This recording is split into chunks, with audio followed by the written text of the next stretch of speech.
Hello and welcome to this fourth tutorial on Wings3D. In this tutorial, I'm going to show some extra features and just generally give another summary of the pros and cons of the program. So it's kind of like a kind of wrap up of all the stuff that I've mentioned along the other tutorials. So all in all, it's going to be quite a bit shorter than the rest and more just kind of talking and showing some random stuff. So first of all, I want to add something to the previous tutorial, which was UV mapping, something that I kind of forgot. So I'm going to try to explain that right now. Let me just bring up a model that I have downloaded. So this is the basic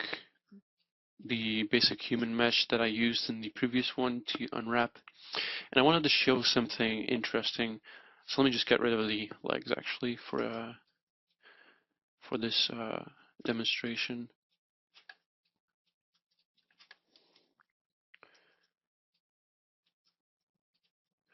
Okay. And what I wanted to show is that when you model, so let's say I made this model, and I want this guy to have a shirt without sleeves. So what I can do is actually just give this guy the correct hard edges that I would want to have on my mesh. So you would do this automatically, right? No matter what, you would have hard edges there because that just looks better. Uh, depending on what you actually want to achieve with the mesh. So that's the hard edges right in the right positions. And the cool thing about this is when you go to unwrapping, it will actually keep those hard edges already as seams basically, right? So it already split off the stuff that we had separated in our mesh visually.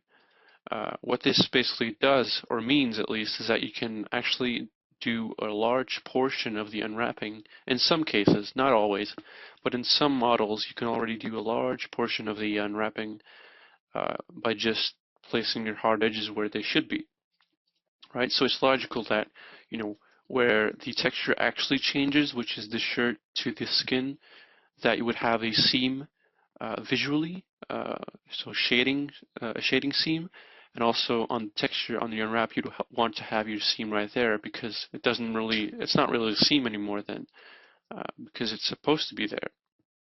So it's logical that you want to actually adapt your hard edges to your UV seams, and Wings automatically does that, and you can use those. It's not going to look like much, but you can already see that it's separated the torso off of the head and the arms. And that's kind of a really cool way to help yourself along with some of the unwrapping stuff. Just when you're modeling, just place your hard edges in the right positions, and the unwrapping phase is going to actually be a lot shorter if you do it right. So I wanted to show that it's actually something to keep in mind, and it can save you some time. So I want to move on to something else here. Let's see, lights. Yeah. Wings does have lights and it does have rendering, so I'm just going to very quickly just talk about that. So basically, what it boils down to is that Wings really just isn't too good at this. You can put lights and you can actually render stuff, but really it isn't good. And I really just I suggest you don't use it because yeah, it just isn't too good at it. So let me just bring up a point light here. Just right click in the geometry panel. Under lights you have a couple of different types. So just the general stuff, you can put an ambient light, a point light, which is kind of like an omni, a spot, which is a target light, and an infinite, which is kind of like a directional, kind of like a sunlight. So let me just put this, point light right here, and under edit, or under view, sorry, you can activate scene lights, and that will activate scene lights. And as you can see, it's shaded according to the light. There we go. So you can render, but again, same thing. It's really not good at rendering, especially rendering. So the lights are useful if you want to just check out your mesh under some different lighting conditions. That's fine. That works fine in the viewport. But rendering itself really just is not very good. Uh, it, if you're interested, though, it's under File, Render, and then you can choose your render engine. So if you press the little windows, you can have a couple of options, not too much, to kind of like change the render settings. And of course, we can make a very quick render. Uh, there we go. That's an image that is rendered. And if you notice, it's going to show up under your outliner. And from here on, you can actually export this as an image file and use it. But again, it's not really that useful. The only use I personally see it for is, again, just to kind of check out your model under different lighting conditions. So let's turn this back off, and there we go. One more thing that's kind of cool is that you have some basic material options. So let me just duplicate this material and just rename it to test material 1 and duplicate that. Test material 2 and one more time. I'm just going to duplicate this a couple of times.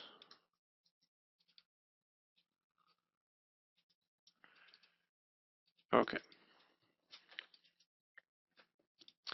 So let's assign these real quick.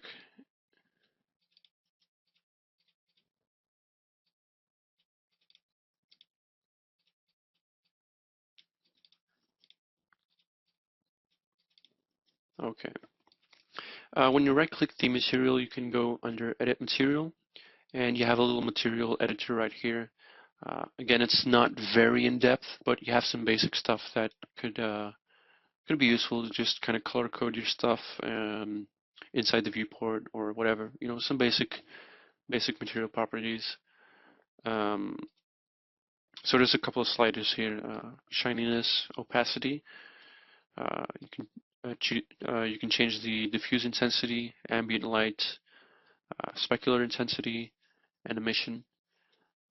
When you press these squares, you can change the color of that. So let's make a red diffuse with no specular, a little bit of ambient. I want to bump up the shininess just a little bit. There we go. Okay, and we can move on to something else. Let's give this guy a blue color.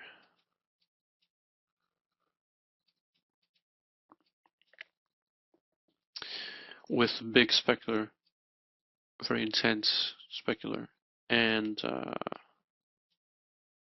maybe it has like a colored specular, and we can change the ambient to be a bit lower. There we go. And you notice it doesn't really show up because we don't have any lights in the scene yet, the specular at least. So maybe bring up a light, a point light, and move it up.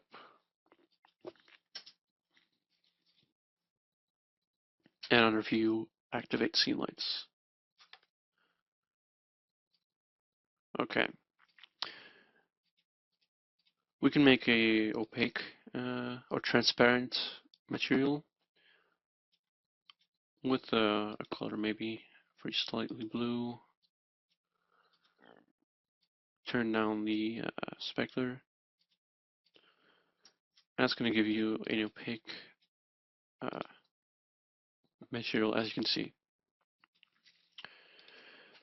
And finally, just a simple, maybe we can work with these maybe.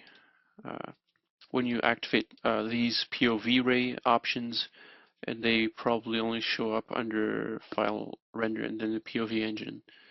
So I'm just going to not do that right now. Let me turn this way down so you almost have this self-illuminating effect. And maybe a very slight opaque transparency. and it's yellow. There we go. All right, so you can see, that's pretty much the kind of stuff that you can do. Just kind of solid colors with maybe a little bit of specular changes and some simple opacity if you're doing some glass stuff. So just maybe take some work in progress images or stuff like that. But other than that, it's pretty limited. And just generally, I would avoid using this for anything serious. So all in all, really, maybe a short uh, intermezzo here. There's one thing that I wanted to mention is since that Wings is open source, um, whoops, it does have quite a bit of community support, if you will. So the cool thing about Wings is that it has a very lively forum.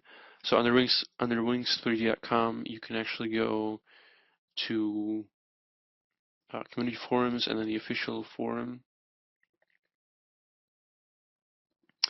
And since it is open source, it does have a lot of plugins and mods and stuff like that. It's actually very interesting to use some of these plugins. I personally don't have any because I wanted to show you the raw Wings3D, the one that you can download.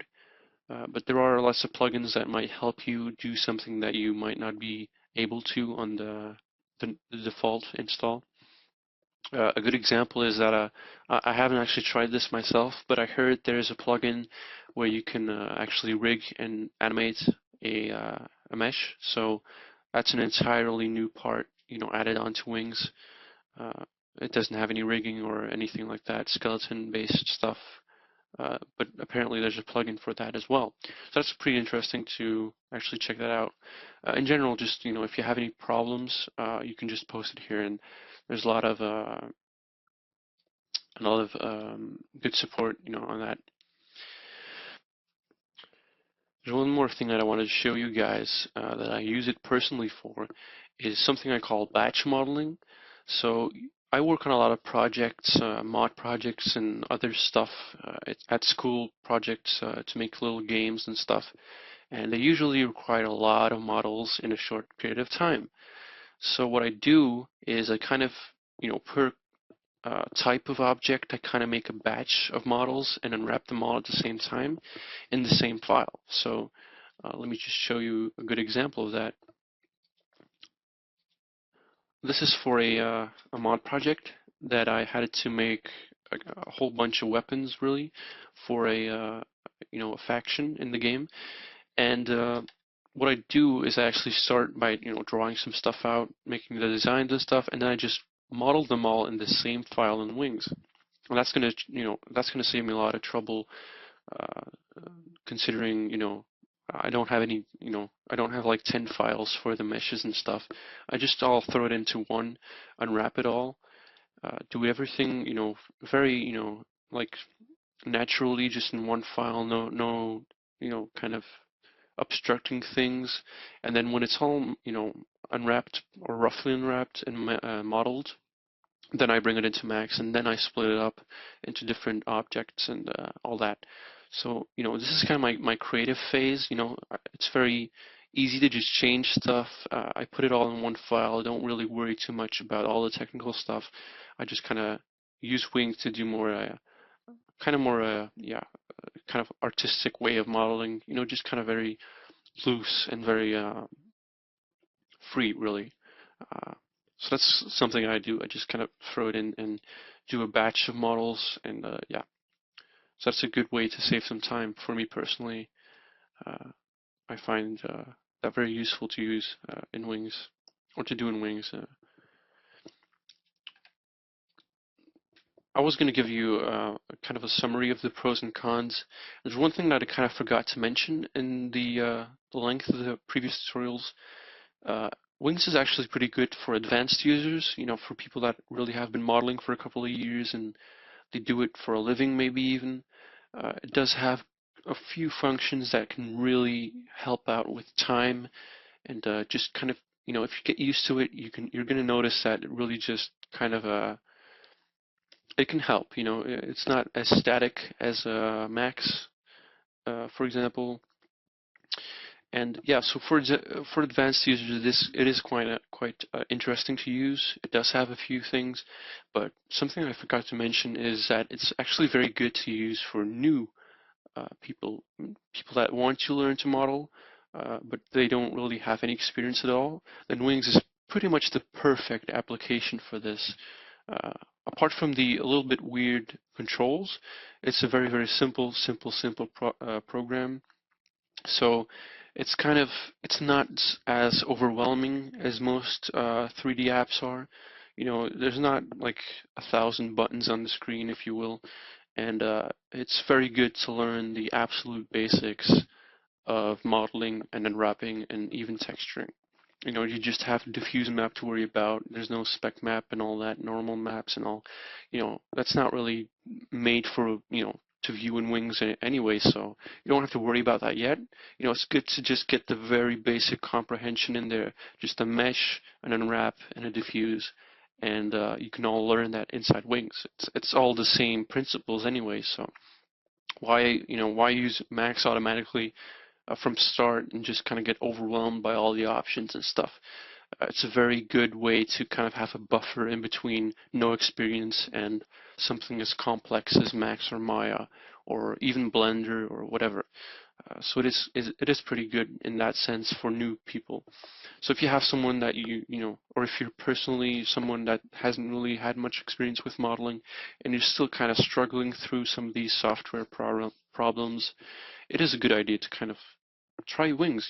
And another thing that's kind of beneficial is that it's free, so you don't have to worry about any kind of problems regarding software, trials or anything like that. It is free. It's just if you have no experience, just download Wings and you can just try it out in a few days.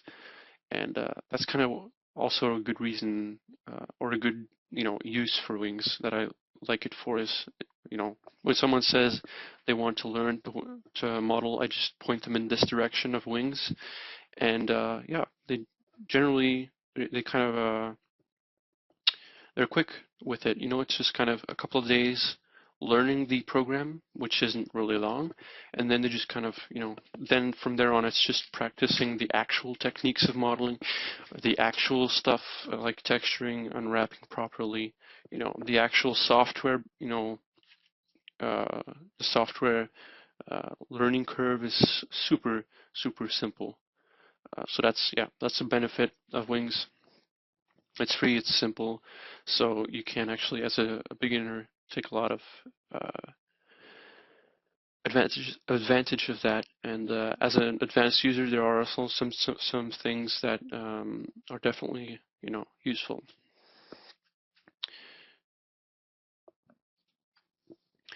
Okay, well, there's one more thing that I think I should mention, and that's probably going to be the last of this tutorial. So there's one issue that I kind of hope they would fix. I'm actually not sure if it's fixed in the latest versions of Wings. I haven't actually tried that, but it could be. But if you're using the version that I said I would use, then you might come across this problem. When you have your mesh made and you export it to OBJ, which is the kind of standard model format, and you import it into Max again, or I think any Autodesk software, then you might come across something that looks like this. It's a very weird bug. Actually, when you import an OBJ from Wings, it's going to look fine. And then when you do a few operations and stuff, just kind of do a few things to the model, it's going to suddenly look like this. And if you're kind of an advanced user, you might say, it's probably smoothing groups, so just kind of clear the smoothing groups and redo them. Or it's verts that aren't welded, or maybe it's flip normals. It kind of looks like that, and I agree, but it isn't. It's a very strange bug, and there's literally no way that I found to really fix it properly. The only thing that kind of works is to break all the verts and weld them, and then it's going to look a little bit less worse, and then when you redo it, it's going to look a little bit less worse again. So you kind of weld and break the verts over and over and over again until all these artifacts are gone. So yeah, basically that's kind of a pretty stupid solution. So generally, you want to avoid OBJ. When you want to import into Max, use something like 3ds or even FBX. That's always good. Export FBX right here, and that's not going to have these issues. So avoid OBJ to transfer to Max, or Maya probably too, because it is going to kind of, be weird and stuff like this.